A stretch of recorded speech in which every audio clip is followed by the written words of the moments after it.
Hi, friends, and welcome to Legendmakers. This is a special interview show for our convention, Legend Haven. Today, we're joined by Jane Lebak. Is that the right way to pronounce your name, Yes. Jane? Yes. Perfect. How good to have you with us. Thanks for coming on. All right. Thank you for having me. Jane writes about books and she knits socks. She writes about angels, smart women, and angels who have to deal with smart women. So that's just piqued my interest. Today's topic, she's talking about taking the dive into self-publishing. Why did you pick that topic, Jane?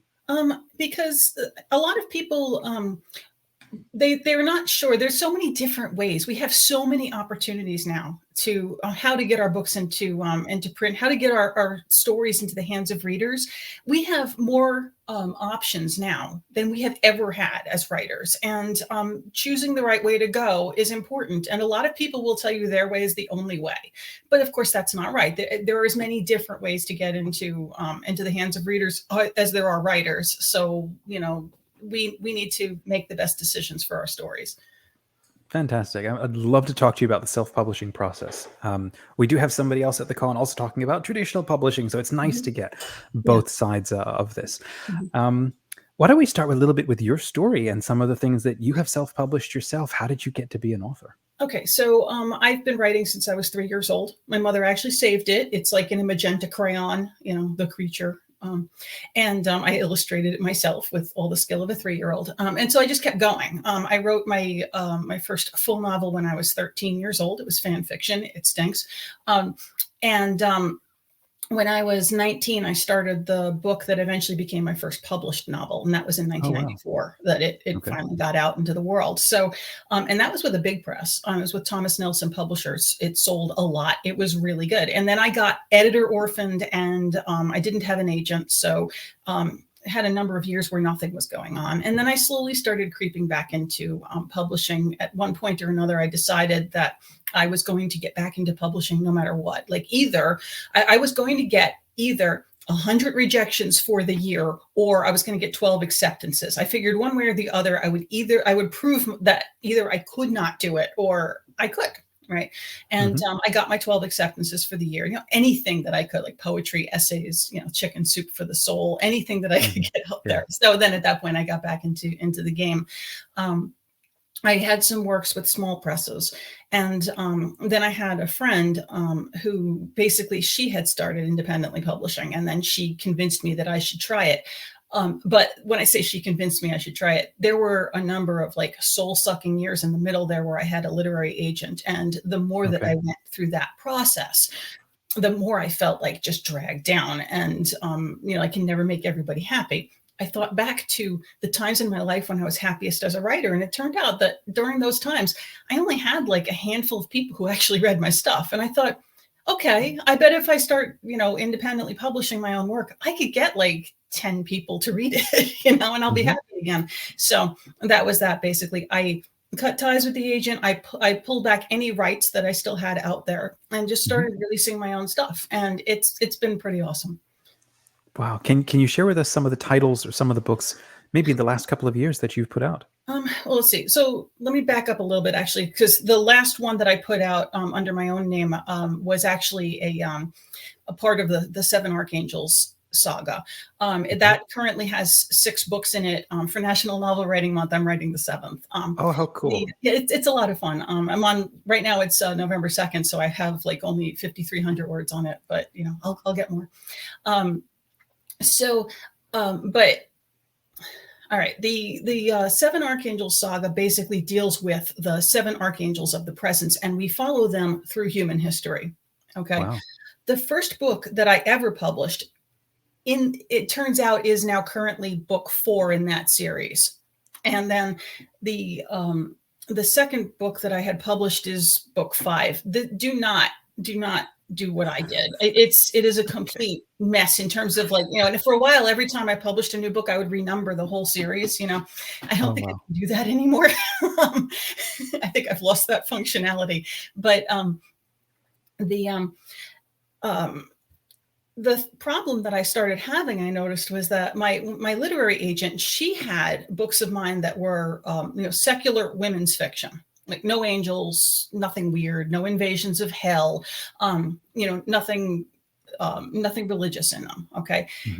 but we would get to editors who would say they loved the book, and then they would look at me and decide that because I had published Christian fiction in the past, and especially the one with the small press, that I wasn't going to sell enough for them. And I'm like, but if you are, I mean, this was Simon, an imprint of Simon and Schuster that was saying this. And I said, if Simon and Schuster thinks that they can't sell more books than, a Canadian publisher that's operating out of the editor's bedroom, then why do I want to go with Simon and Schuster, right? Okay. And so that was the point where I said, I am unpublishable as far as the traditional publishing world is concerned, because, having published books with a very small press, they decided I was going to have very small print runs, and they can't do that. They need to have big print runs to justify the salaries, the rents. New York City rent is not cheap, right? So, okay, they're not going to make money off of Jane Lebak. That's just the way it is.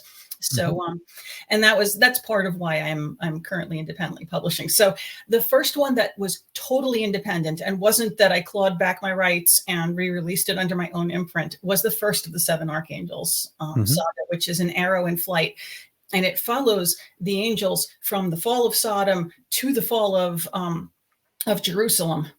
And just and you can do things that a traditional publisher would never do. So the structure of this book is that each of the seven archangels of the presence has his own short story, and then they all come together into a novella length story in the middle that focuses mostly on Gabriel, and then we have an epilogue afterwards.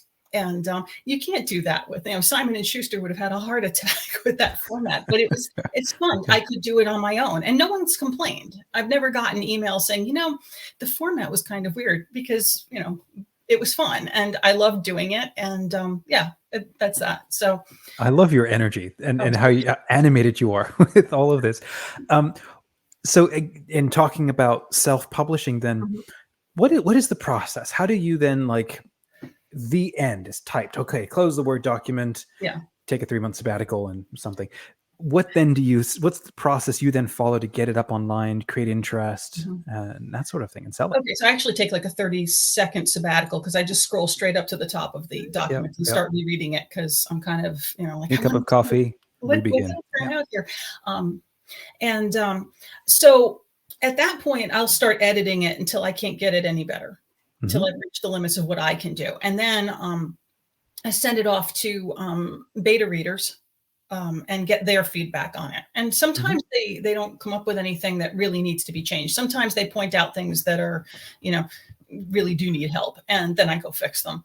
From there, I send it out to a proofreader, and that person gets paid. They go through and they find all of my typos. They teach me things that I didn't know about, capitalization and stuff, because my education was a bit spotty in that regard. It's the post-literate era. Is how do you write it? How do you spell that? Who writes it? Right. So they teach me things, and then I go back and fix my manuscript. Okay, so once that's done, it's got to be formatted. And I do my own formatting. I taught myself how to do that. It's actually not as hard as it sounds to get your book formatted for Kindle or for EPUB. I love formatting for print. I love that. Everyone else hates that. I love it. I sit there with the book, and because there's always a moment when you're laying it out and making sure that it looks like a book and not just like a manuscript, where it's got bookness. I can't explain it, but it happens every time. I'm laying out, looking at it, and suddenly I sit up and I'm like, look at you. There you are.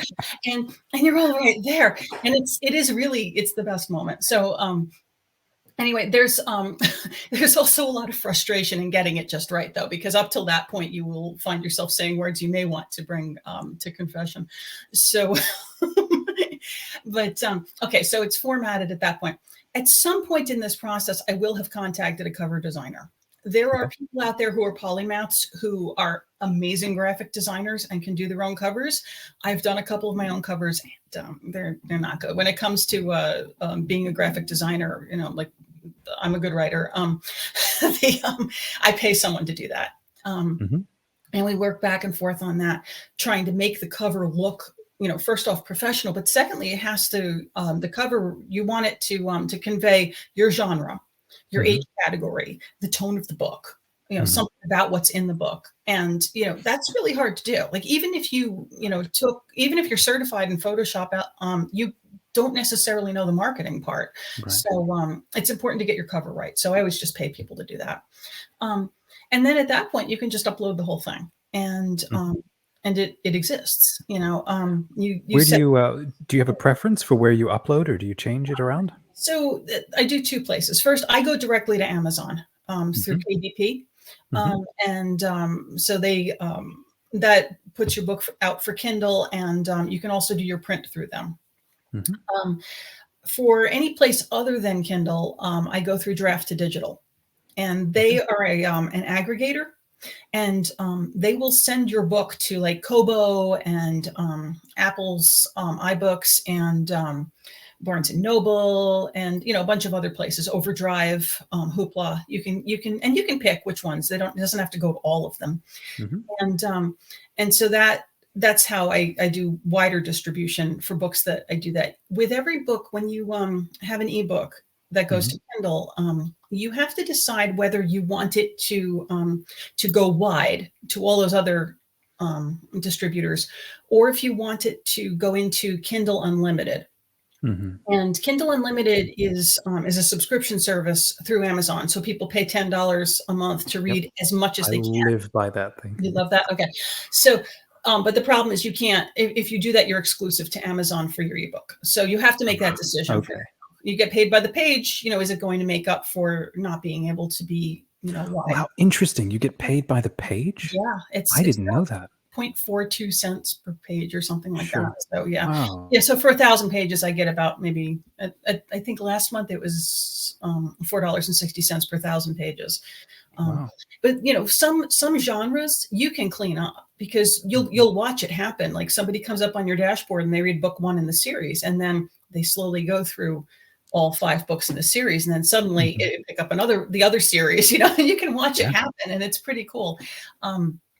And so the page reads are a really important thing for when you're doing promotion. But like for romance, I can't get much traction with the because Christian spiritual warfare fantasy doesn't really have a huge draw in Kindle Unlimited. Okay. So, but they're in that. They are actually in Kindle Unlimited. Once you put something on Kindle Unlimited, can you take it off after a while and do something different? 90 days. It's a 90-day re-up every time. Oh, I see. Anytime you want to cancel that, you can, and then you can put things back out again. Nice. What do you do then for marketing? I think that's kind of the holy grail question for most authors. How do you make that work for you? Are you, maybe I should ask, are you happy with kind of where you are and what you're doing, or are you trying new things, or what's your process? Right now, I haven't actually been trying anything new. I'm kind of right now. I'm in a holding pattern. We've got a lot of other things that are going on in my life. But the nice thing about independent publishing is that I can gear back for a little while, and then when I feel like starting back up again, I can just do it. Now, I don't have a publisher who's pushing me in the background, so there aren't steady sales all the time. But on the other hand, like when I want to, I can just gear straight back up again. So with my, I have a pen name that writes sweet, clean romances. And that's the one I usually do the promotion on. I have Amazon ads for under both names, but the Kindle Unlimited allows you to have 5 free days per month, or one, I think, 7-day promotion at a lower cost. And when I want to promote, what I'll do is take, like, say, the 5-book series or one of the trilogies, and put the first book for free. And then run ads in like e-reader News Today, or Robin Reads, a bunch of places like that, Free Booksy. And then basically stack up the ads. And what happens is then, you move, like, say, 3,000 books on the first book in the series. And then, of course, a lot of those are just going to rot on people's Kindles because they pick up the free books and they don't read them. But it's the way it is. I mean, and I don't care. I'm happy because eventually they may start reading them. But what happens then is that a lot of them like the book, or they do read it. And then if once it's driven up the free chart far enough, people Mm-hmm. start, the Kindle Unlimited readers start seeing it. So they pick up Mm-hmm. the free book, and then they pick up the others in the series through KU. Mm-hmm. And that's where you make your money back, Okay. is on the rest of the series. So standalones doesn't really make sense to promote them that way. There will be a knock-on effect when people find, series A, they look Mm-hmm. at your other stuff and they say, oh, I want to pick up the standalones. So that's one way that I'll do things. Sometimes in addition to that, I'll also take the second book in the series and make that one 99 cents for a week, Mm-hmm. so that we have now the double whammy, and I'm running ads on both of them. Okay.